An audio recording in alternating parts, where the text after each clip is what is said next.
Questo è quello che è successo al manicomio dopo il mio video.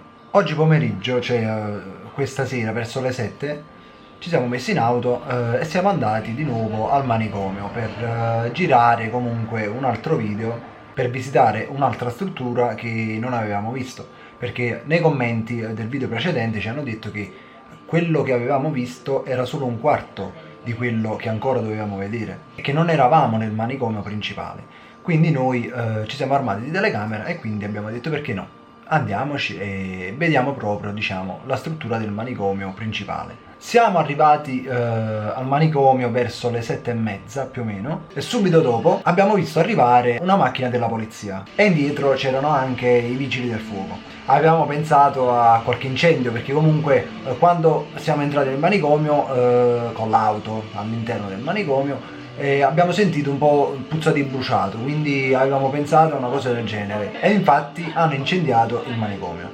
Abbiamo atteso svariati minuti nel parcheggio aspettando che la polizia e i vigili del fuoco se ne andassero per poi entrare nella struttura per fare questo nuovo video, perché non volevamo far pensare che comunque l'incendio era stato provocato da noi, ma si sono trattenuti per molto tempo e quindi abbiamo preferito, diciamo, andare proprio sul posto per vedere proprio cosa era successo. E proprio lì c'erano anche, diciamo, una persona anziana e una ragazza che mi hanno fermato e mi hanno riconosciuto. Io pensavo che comunque magari mi avevano riconosciuto perché comunque guardavano i miei video, non lo so, ho pensato a una cosa del genere perché di solito chi mi dice scusa tu sei Carmine Migliaccio, io dico sì sorridendo e invece ci fate una figura in merda. Voi direte perché?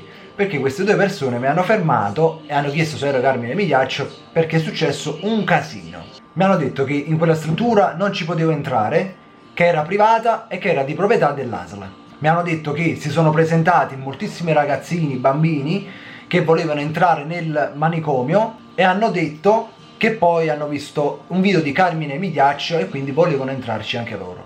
Addirittura altri bambini accompagnati da genitori sono andati a questo manicomio, facendo sempre il mio nome. Automaticamente, dopo che questi ragazzini, questi bambini hanno fatto il mio nome, queste due persone, l'anziana e la ragazza, si sono informati, sono andati su YouTube e hanno scritto Carmine Migliaccio e hanno visto il video che ho fatto nel manicomio. Mi hanno ripetuto più volte che non ci dovevo entrare nel manicomio, che i disegni, le scritte erano tutte stronzate, che comunque era privata, era proprietà dell'ASL e io non avevo autorizzazione per accedere comunque in questa struttura. Su questo hanno ragione e mi hanno anche denunciato. Mi sono scusato con loro perché ovviamente io non potevo entrare in questa struttura e quindi ho chiesto scusa. Io ora non so chi sia stato ad incendiare quel posto, non ne ho idea se è stato qualcuno che non mi conosce nemmeno, qualcuno che non ha visto nemmeno il mio video, oppure qualcuno che ha visto il mio video e ha pensato di fare questa gran cazzata.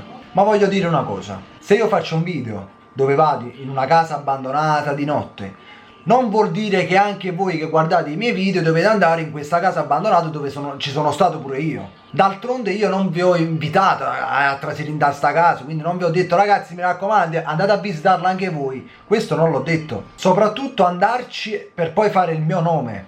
Se vi sedete e vi guardate il video, a me sta bene e mi fa anche piacere. Ma se dovete fare ciò che io non vi ho detto di fare per poi fare il mio nome, allora disiscrivetevi al canale perché a me questa gente non serve.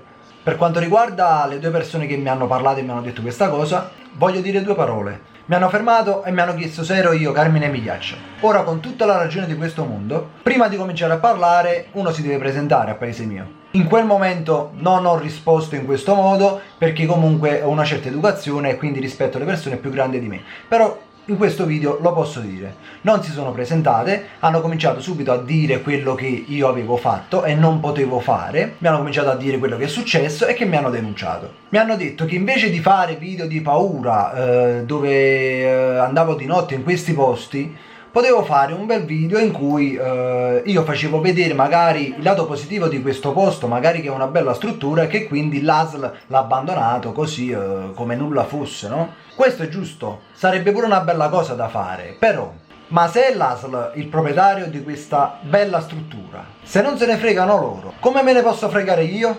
È una struttura aperta a tutti, finestre sfondate, porte non esistono, ci entrano tutti e loro lo sanno benissimo.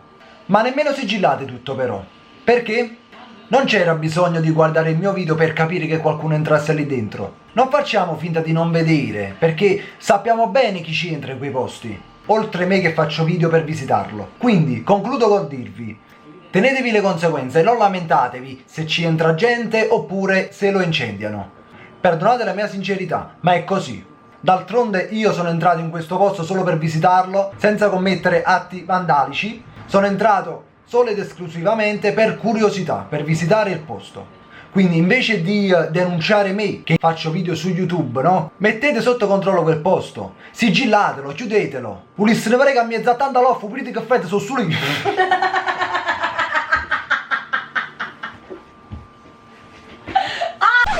Per voi che siete intenzionati a seguire questo genere di video che faccio, a me fa piacere, però sono costretto a non dirvi il posto in cui vado. Spero che queste cose non si ripetano più perché, ragazzi, credetemi, io mi sono sentito una vera chiavica quando comunque quelle due persone mi hanno fermato e mi hanno detto queste cose. Soprattutto quando mi hanno detto che dei ragazzi a mio nome sono andati lì. Questo era un mio sfogo, mi era dovuto perché l'ho detto anche a queste due persone che facevo un video in cui dicevo determinate cose. Spero che anche loro guarderanno questo video. Magari la risposta che non ho potuto dare lì in quel momento con polizia e vigili del fuoco attorno, in una situazione comunque brutta, gliel'ho data così. Spero di essermi spiegato bene, ma soprattutto spero che mi avete capito. Ciao ragazzi!